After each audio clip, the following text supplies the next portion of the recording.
হায় খোদা, আমি আজ ঋষিতে কি স্বপ্ন দেখেছি। কে যেন আকাশ তার খুলে আমায় ডেকে বলছে, তুমি শীঘ্র এই স্বর্গধামে চলে এসো। আমার মনে হচ্ছে মৃত্যু অতি নিকটবর্তী। আমি এখন কি করব? আমার একমাত্র অবশ পুত্র শিশু কামাল আর এই রূপনগরের সিংহাসন আমি কার হাতে অর্পণ করে যাব? কোথায় কোথায় প্রহরী? আদেশ করুন জাহাপনা। যাও প্রহরী, খুদির উমর খা, বেগম হোসনা বানু, শিশু কামালকে দরবারে পাঠিয়ে দাও। আপনার আদেশ আমার চিরদায়িত্ব জাহাপনা।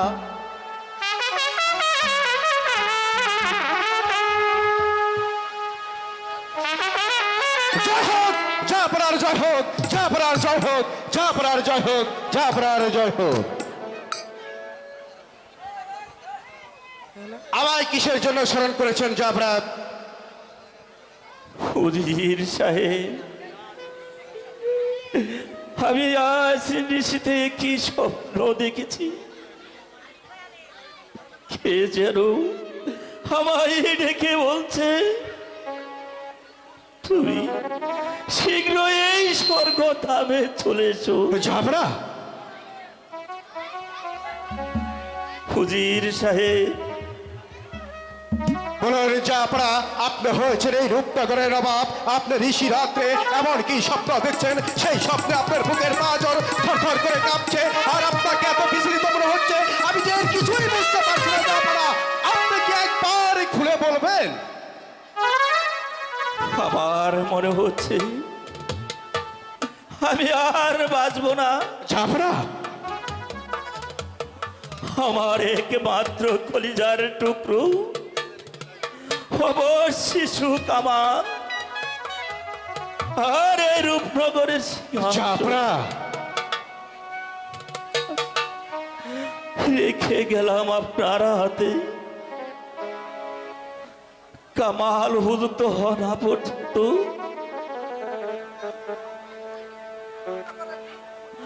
আমার এই রূপনগরের হিন্দু মুসলমান গরিব দুঃখী প্রজাদেরকে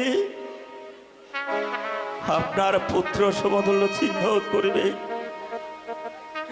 আর তাতে সুখী হবেন আপনারা, সুখী। আর তাদের দুঃখী হবেন আপনারা, সুখী। জাহাপনা, আপনি হয়েছেন এই রূপনগরের নবাব আর আমি হয়েছি আপনার বান্দার বান্দা, গোলামের গোলাম, উজরে আলা ওমরি খা। আপনার প্রতিটি কথার দায়িত্ব, আপনার এই রূপনগর রাজ্যের প্রতিটি প্রজা দুঃখী মানুষ আমি সুখে শান্তিতে রাখার জন্য চেষ্টা করব। জাহাপনা, যাবো না। কে কি বলছে? আমি তো আর সহ্য করতে পারছি না। এই অল্প বয়সে আপনি আমাকে একা রেখে পরপারে চলে যাবেন। না, যাবো না। আপনাকে ছেড়ে আমি কিছুতেই বাঁচতে পারবো না। বেগম না, এই দুনিয়া থেকে সবাইকে একদিন চিরবিদায়ী নিয়ে চলে যেতে হবে। আমি যে ভাবতে পারি নাই বেগম, এই অল্প বয়সে সকালে মৃত্যু আমায় হাত ছাড়িয়ে এসো বাবা কামাল। পিতা, পিতা গো, আমায় একা ফেলে চলে যাবেন পিতা? কাঁদিস নে বাবা কামাল, শুধু আমার মনে এই দুঃখ রইল, তোকে নিজ হস্তে মানুষ করি রাজ মুকুট পরিয়ে যেতে পারলাম না। বসো বসো বাবা, এই সিংহাসনে আমি জীবিত থেকে দেখে যাই আমার কামাল এই রূপনগরের সিংহাসনে বসেছে। যাবো না, বেগম। যাবো না। বেগম, আজ থেকে রূপনগরের সিংহাসন সুপে দিয়ে যাই তোমার হাতে। কামাল উপযুক্ত না পর্যন্ত তুমি রাজ্য পরিচালনা করবে। যাবো না। যাব না। আপনি এই কি বলছেন? বেগম সাহেবা করবে রাজ্য পরিচালনা? এর জন্য কোনো চিন্তা করবে না উজির সাহেব। আপনার কাছে রইল আমার শেষ অনুরোধ, আপনি সব সময় তাদের পাশেই থাকবেন। আর আমি যদি কোনোদিন আপনাদেরকে অন্যায় বলে থাকি তাহলে আমাকে ক্ষমা করে দিবেন। যাবো না, যাব না। যাবো না। পিতা কেঁদো না বেগম, কেঁদো না বাবা কামাল। বেগম, যাবো না। আবার সবাই ফুরিয়ে আসছে। বিদায় বেগম। না, যাব না। কি বলছো? যাব না। যাবো না। যাব না।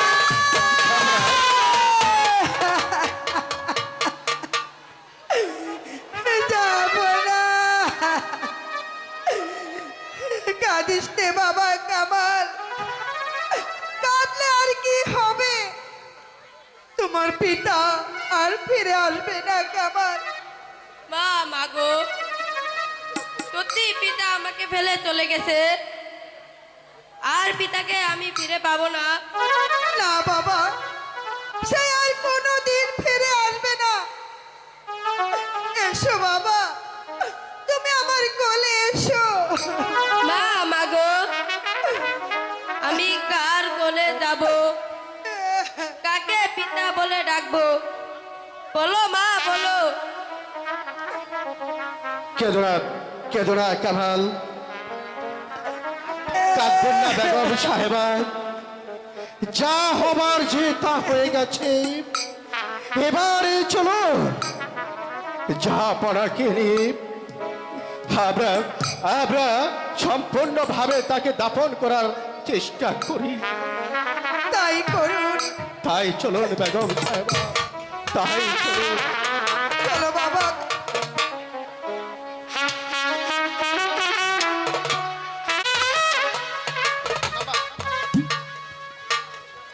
সেনাপতি জাফর আলী খান, বলুন উজির সাহেব। নবাবের মৃত্যুর পর হতে এই রূপনগরের রাজ্যটা বেগম সাহেবা করছে পরিচালনা। এখন ইচ্ছা করলে আমরা এই মসনদ খারাপ দখল করে নিতে পারি। কি বলো জাফর আলী খান? উজির সাহেব, সুযোগ মানুষের জীবনে, এই সুযোগ আমরা হেলায় হারাতে পারি না। বলুন কিভাবে দখল করা যায়? হোসনাবারক ও শিশু কামালকে এই পৃথিবীর মুখ থেকে যদি একবার সরিয়ে দিতে পারো তাহলে এই রাজ্যটা হয়ে যাবে আমাদের। আমি হব রাজ্যের নবাব আর তুমি হবে আমার প্রধান উজির। বেগম শাহজাদাকে এভাবে হত্যা কর,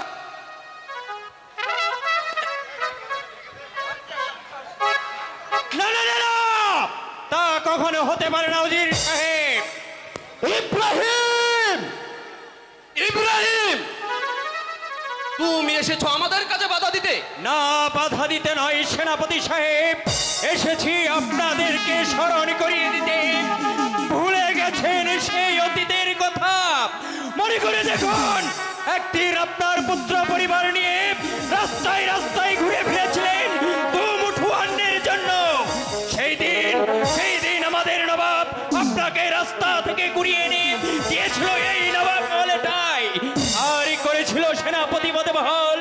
আর আজ নবাবের মৃত্যু হতে না হতে তার স্ত্রী পুত্রকে করতে চান হত্যা। না, আমি ইব্রাহিম বেঁচে থাকতে তা কোনোদিন হয়ে যাও এখান থেকে। বেশ, আমি তাই যাচ্ছি। তবে যাবাই বেলায় আপনাদেরকে বলে যাচ্ছি, এই নবাব মহলে আপনাদেরকে প্রতিবাদ করার কেউ না থাকলেও আমি ইব্রাহিম চুপ করে বসে থাকবো না, কোনোদিন না। জীবন দিয়ে হলেও আমি তাদেরকে রক্ষা করব, তাদেরকে আমি রক্ষা করব। ইব্রাহিম!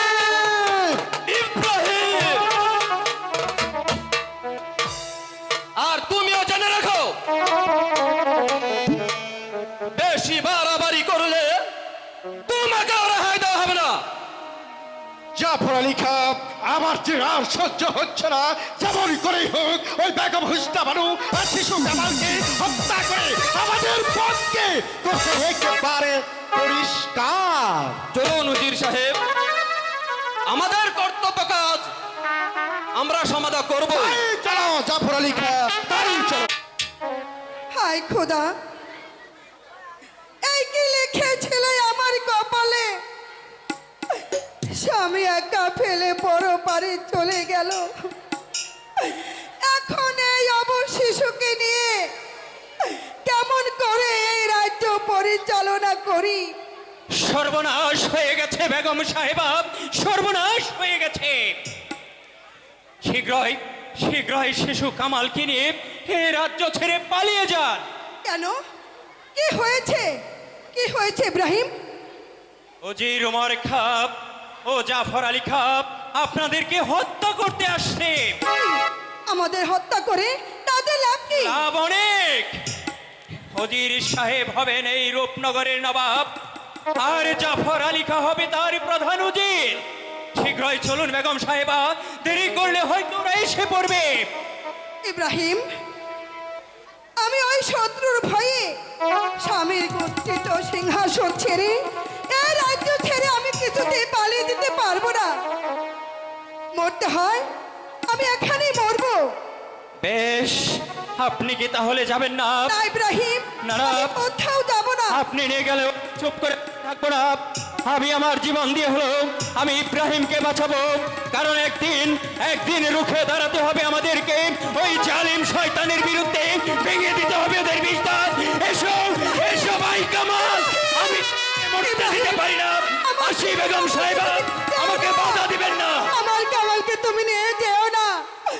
ইব্রাহিম, তুমি কি করছো?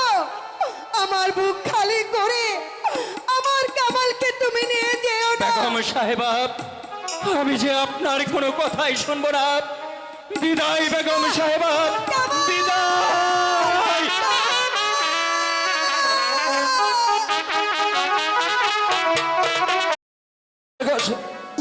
শিশু কামালকে হত্যা, বেগম হুসনে বানুকে হত্যা, সেনাপতি জাফর আলী খাঁর পথ হবে একেবারে পরিষ্কার।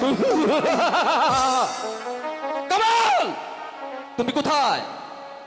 এখন তোমার জীবনের চিনিমেলা সঙ্গ করে দিচ্ছি। জাফর আলী খাঁ, তোমার আর আমার শব্দ কোনো দিনই পূর্ণ হচ্ছে না, কারণ পালিয়ে গেল। কেন উজির সাহেব? পালিয়ে গেল। ইব্রাহিম শিশু কামালকে নিয়ে পালিয়ে গেল। পালিয়ে গেল? আশ্চর্য, আমি যে ভাবতেই পারছি না। শত শত পাহারাদার থাকা সত্ত্বেও ইব্রাহিম কেমন করে কামালকে নিয়ে পালিয়ে গেল? আমিও তাই ভাবছি জাফর আলী খাঁ, শত শত রাজ্যে পাহারা থাকাকালীন ওই দুঃশয়তান ইব্রাহিম কেমন করে শিশু কামালকে নিয়ে রাতের অন্ধকারে এই রাস্তার পার থেকে পালিয়ে যেতে সক্ষম হলো। শিশু কামালকে হত্যা করার আগে ওই ইব্রাহিমকে বন্দী করা আমাদের দরকার ছিল।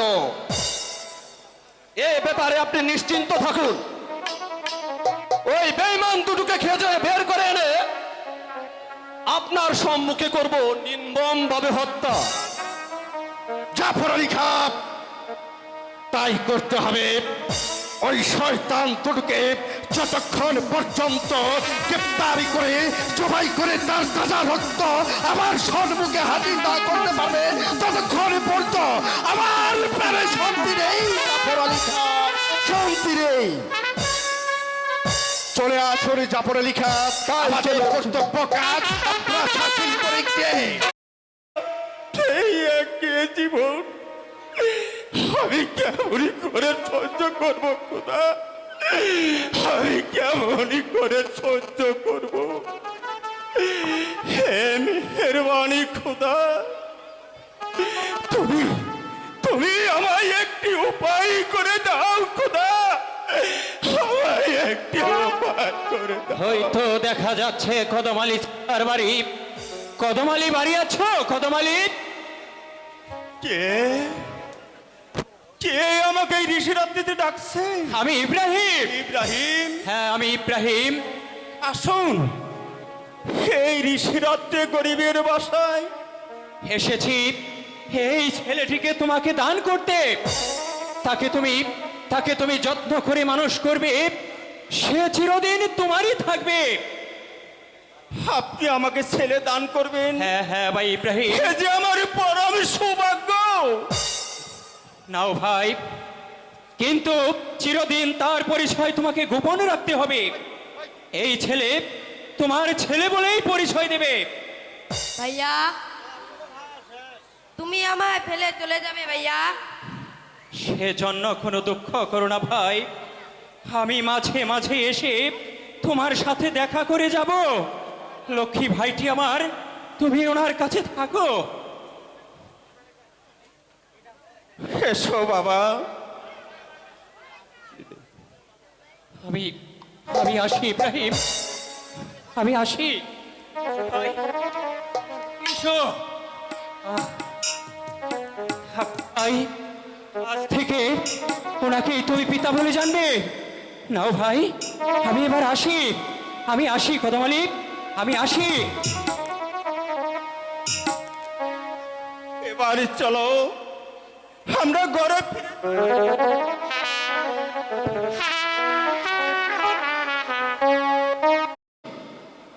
সেজন্য আপনি কোনো চিন্তা করবেন না উজির সাহেব। যেমন করেই হোক ওই শয়তান দুটিকে খুঁজে বের করে এনে আপনার সম্মুখে করবো নির্মম ভাবে হত্যা। আর কোনোদিন পারবে না। যে চলে গেছে তাকে আর তোমরা কোনোদিনও খুঁজে পাবে না। আপনি কি বলতে চান বেগম সাহেবা? বলতে নয়, আমি এসেছি আপনাদেরকে জানিয়ে দিতে। তার অর্থ খোদা যার ভাগ্যের মৃত্যু লেখেনি, শত চেষ্টা করেও কেউ তাকে মারতে পারবে না। তাই শিশু কামা এই জল্লাদের হাত থেকে মুক্ত। আপনি কি তাহলে বলতে চান বেগম সাহেবা আপনার শিশু কামালকে হত্যার পরিকল্পনা করতেছি? নিশ্চয়ই, যদি ইব্রাহিম সাহায্য না করত তাহলে আজই শিশু কামালকে এই পৃথিবী ছেড়ে চলে যেতে হতো। বেগম সাহেবা, চুপ করো বেঈমান। তোমাদেরকে আমি হাড়ে হাড়ে চিনে ফেলেছি, তাই ভাবছি এই বেঈমানদের কি শাস্তি দেওয়া যায়।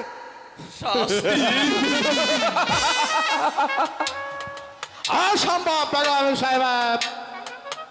বেগম সাহেবা, আপনি হয়তো জানেন না আপনার জীবন মরণ এখন আমাদের হাতে।